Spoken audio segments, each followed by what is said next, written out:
तिकिटासाठी काय पण असं काहीच चित्र महाराष्ट्रात दिसत आहे. खरं तर निवडणुकीच्या तोंडांवर पक्षांतर होणं हे काही नवीन नाही आणि महाराष्ट्रासाठी तर नेत्याचा एका पक्षातून दुसऱ्या पक्षात प्रवेश होणं, पक्षात फूट पडणं, पक्षावरचा दावा करणं यातलं काहीच आता नवीन राहिलेलं नाहीये. परंतु पक्षाची विचारधारा, परंपरा, अधिकृत भूमिका, पक्षाचा अजेंडा, यापूर्वी विरोधी पक्षावर केलेले गंभीर आरोप असं सगळं सोयीस्कररित्या विसरून फक्त निवडणूक लढवायची आणि सत्ता हाती घ्यायची हे एक उद्दिष्ट साध्य करण्यासाठी चक्क पक्षच बदलायचं आता फक्त तिकिटाच्या उद्देशाने पक्ष बदलणं हेही नवीन राहिलेलं नाहीये. यंदाच्या निवडणुकीने आपल्याला अगदी सगळ्या गोष्टींचा कळस दाखवला आहे.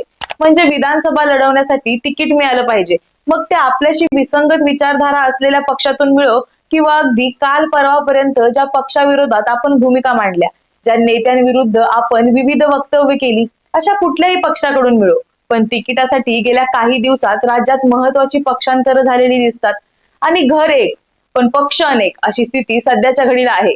तिकिटासाठी एकाच घरातील सदस्यांनी दोन पक्ष आपणवले आहेत. यात नक्की कोणती कुटुंब सामील आहेत जाणून घेणार आहोत प्राईम संवादच्या आजच्या भागात. नमस्कार, मी सारिका. प्राईम संवाद या युट्यूब चॅनलवरती आपण सर्वांचं स्वागत करते. वेगवेगळ्या गटात पक्ष प्रवेश आता यासाठी कुटुंबातील सदस्य, अगदी आई वडील, भाऊ बहीण सुद्धा अपवाद नाही. म्हणजे महाराष्ट्रात या घडीला एकाच कुटुंबातील सदस्य विविध पक्षात सक्रिय राजकारणात असलेली पाहायला मिळतात. आणि या निवडणुकीत तर संबंधित पक्षाकडून तिकीट मिळत नसल्याने किंवा आघाड्यांमध्ये तडजोड म्हणूनही एकाच कुटुंबातील सदस्य विविध पक्षातून किंवा वेगवेगळ्या पक्षातून निवडणूक लढवत आहेत. याची सुरुवात कोणी केली तर ती धर्माराव आत्राम आणि त्यांच्या कन्या भाग्यश्री आत्राम यांनी. या विधानसभेत महाराष्ट्राला बाप लेकीमध्ये राजकीय लढाई पाहायला मिळण्याची शक्यता आहे. ही राजकीय लढाई असेल अजित पवारांच्या राष्ट्रवादीचे कॅबिनेट मंत्री धर्मराव बाबा आत्राम आणि त्यांची मुलगी भाग्यश्री आत्राम यांच्यामधली. कारण धर्मराव बाबांच्या कन्येनं बंड केलं असून त्यांनी विधानसभा निवडणुकीच्या तोंडावर शरद पवार गटात प्रवेश केला. शरद पवार गटाची शिवस्वराज्य यात्रा अहेरीत आली होती तेव्हा त्यांचा हा पक्ष प्रवेश सोहळा पार पडला. याआधी सुद्धा धर्मराव बाबा यांनी मुलीच्या बंडाविरुद्ध विधान केलं होतं. ते म्हणाले होते, शरद पवार गट माझं घर फोडून माझ्या मुलीला माझ्या विरोधात उभं करणार आहेत. माझ्या जावयावर आणि मुलीवर विश्वास ठेवू नका. या लोकांनी आपल्याला धोका दिला आहे. म्हणजे या राजकारणाच्या धुमाळीत एका घरात दोन पक्ष होत आहेत हे खरंय, पण मग नात्यांची विल्हेवाट लागते ती वेगळीच. त्यानंतर आहेत इंद्रनील नाईक आणि ययाती नाईक. महाराष्ट्राची स्थापना होण्याच्या आधीपासून ते आतापर्यंत एकाच घराण्यातला आमदार निवडून देणारा मतदारसंघ म्हणजे पुसद विधानसभा मतदारसंघ. या मतदारसंघात 1952 पासून सलग नाईक घराण्यातला आमदार विधानसभेवर जातो. शिवाय एकाच घरातून राज्याला दोन मुख्यमंत्री देणारा मतदारसंघ म्हणून देखील या मतदारसंघाची ओळख आहे.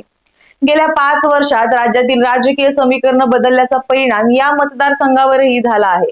राष्ट्रवादी काँग्रेसमध्ये फूट पडल्यानंतर नाईक कुटुंबातही फूट पडली. सध्या मनोहरराव नाईकांचा एक मुलगा आमदार इंद्रनील नाईक अजित पवारांसोबत, तर त्यांचा मोठा मुलगा ययाती नाईक हा शरद पवारांसोबत आहे. आता पुसद विधानसभा मतदारसंघातून दोन सख्खे बंधू एकमेकांविरोधात निवडणूक लढवण्याच्या तयारीत आहेत. या मतदारसंघातील विद्यमान आमदार इंद्रनील नाईक हे अजित पवार यांच्या राष्ट्रवादी काँग्रेसकडून निवडणूक लढवत आहेत. तर दुसरीकडे इंद्रनील नाईक यांचे बंधू ययाती नाईक हे सुद्धा याच मतदारसंघातून शरद पवार गटाकडून निवडणूक लढवण्यास इच्छुक आहेत. मग येतात छगन भुजबळ आणि त्यांचे पुतणे समीर भुजबळ. राष्ट्रवादी काँग्रेसचे अजित पवार गटाचे ज्येष्ठ नेते आणि मंत्री छगन भुजबळ येवला मतदारसंघातून निवडणूक लढवत आहेत. तर त्यांचेच पुतणे आणि राष्ट्रवादी काँग्रेस मुंबईचे अध्यक्ष समीर भुजबळ नाशिक जिल्ह्यातील नांदगाव मतदारसंघातून निवडणूक लढवण्यास इच्छुक आहेत. महायुतीत नांदगाव मतदारसंघात शिवसेना शिंदे गटाचे विद्यमान आमदार आहेत. आमदार सुहास कांदे यांना पुन्हा एकदा शिवसेनेकडून नांदगावसाठी उमेदवारी जाहीर झाली आहे. यामुळे महायुतीत हाच मतदारसंघ शिवसेनेच्या वाट्याला गेल्याने समीर भुजबळ मात्र नाराज असल्याची माहिती आहे. यामुळे ते आता महाविकास आघाडीच्या वाटेवर चालण्याची शक्यता आहे. नितेश राणे भाजपाकडून तर बंधू निलेश राणे शिवसेना शिंदे गटातून निवडणूक लढवणार आहेत. भाजपने 20 ऑक्टोबर रोजी जाहीर केलेल्या आपल्या पहिल्या उमेदवारी यादीत कणकवली मतदारसंघातून विद्यमान आमदार नितेश राणे यांना पुन्हा एकदा संधी दिली आहे. नितेश राणे हे भाजपचे नेते आणि खासदार नारायण राणे यांचे चिरंजीव आहेत. तर त्यांचे दुसरे चिरंजीव निलेश राणे महायुतीतील भाजपचा मित्र पक्ष शिवसेना शिंदे गटात त्यांनी प्रवेश केला आहे.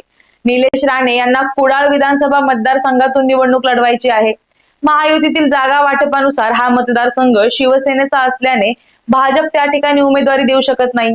त्यामुळे निलेश राणे भाजपाला सोडचिठ्ठी देत शिवसेना शिंदे गटात प्रवेश केला आहे. माजी मंत्री गणेश नाईक भाजपमधून तर चिरंजीव संदीप नाईक एनसीपी म्हणजे शरद पवार पक्षाकडून.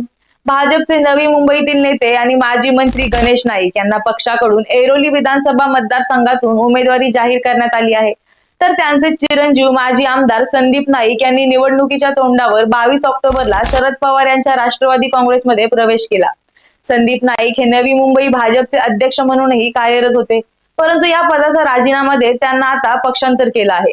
ते बेलापूर मतदारसंघातून राष्ट्रवादी काँग्रेसकडून निवडणूक लढवू शकतात. यामुळे नवी मुंबईत ऐरोलीतून गणेश नाईक तर भाजपकडून त्यांचे चिरंजीव संदीप नाईक विरोधी पक्ष महाविकास आघाडीकडून बेलापूरमधून निवडणुकीच्या रिंगणात उतरतील. संदीप नाईक यांना विधानसभेसाठी बेलापूर मतदारसंघातून उमेदवारी हवी होती, परंतु भाजपने या जागेसाठी मंदा म्हात्रे यांची उमेदवारी निश्चित केल्याने संदीप नाईक नाराज होते अशी माहिती आहे. गणेश नाईक आणि नाईक कुटुंब हे नवी मुंबईतील एक राजकीय घराणं म्हणून ओळखलं जातं. 2019 मध्ये गणेश नाईक यांच्यासह संदीप नाईक यांनी 50 नगरसेवकांसह काँग्रेसमधून भाजपमध्ये प्रवेश केला होता. यापूर्वी ते ऐरोली मतदारसंघातून 2 टर्म आमदार, नवी मुंबईचे नगरसेवक आणि स्टँडिंग कमिटीचे चेअरमन राहिल्याची माहिती आहे. तर आपला पक्ष सोडून तिकिटासाठी इतर पक्षात जाण्याची कला ह्या सर्व नेत्यांनी केली आहे. म्हणजे यंदा एकच कुटुंबात 2 पक्ष दिसत आहेत. याचा अर्थ काय? राजकारण म्हणजे सत्ताकारण, राजकारण म्हणजे समाजकारण आणि निष्ठावंत नेते या दोन्ही गोष्टी कुठेतरी हरवल्यासारख्या दिसत आहेत. म्हणजे विधानसभा लढवण्यासाठी तिकीट मिळालं पाहिजे, मग ते आपल्याशी विसंगत विचारधारा असलेल्या पक्षातून मिळो किंवा अगदी काल परवापर्यंत ज्यांच्या विरोधात आपण भूमिका मांडल्या, ज्या नेत्यांच्या विरोधात आपण वक्तव्य केली अशा कुठल्याही पक्षाकडून मिळो. पण तिकिटासाठी गेल्या काही दिवसात राज्यात महत्वाची पक्षांतर झालेली दिसतात. परंतु निवडणूक लढवण्यासाठी मतदारसंघ आपल्या पक्षाला मिळावा आणि या मतदारसंघातून तिकीट आपल्याला मिळावं, या दोन्हीसाठी समांतर संघर्ष सुरू असताना काही नेते मात्र यातूनही एक वेगळाच मार्ग काढतात आणि दुसऱ्याच पक्षाचा मार्ग अवलंबतात. एकीकडे नेत्यांची आपल्याला लढता यावं, आपल्याला तिकीट मिळावं यासाठी कसरत असते, तर पक्ष कार्यालयात पक्षांचे प्रमुख आणि महत्वाच्या नेत्यांची आपल्या पक्षाला अधिकाधिक जागांवर निवडणूक लढवता यावी यासाठी सुरू असलेली रस्सीखेच असते. या सर्वांना नवीन येणाऱ्या नेत्याला पक्षात तूप रोटी मिळते आणि जुने कार्यकर्ते मात्र सतरंजी उचलण्याच्या कामाचेच राहतात. हे आपल्याला समजलं आहे, कारण यंदाही सर्वच पक्षांच्या यादीत आपल्याला घराणेशाहीला दिलेलं महत्व लक्षवेधी वाटत आहे. एवढंच काय, हरियाणामध्ये झालेल्या निवडणुकांमध्ये सुद्धा एकाच कुटुंबात 2 पक्ष आणि घराणेशाहीला मोठ्या प्रमाणात स्थान देण्यात आलं होतं. तुम्हाला याबद्दल काय वाटतं? एकाच कुटुंबातील व्यक्ती सत्तेसाठी वेगवेगळ्या पक्षांची कास धरणं हे बरोबर आहे का?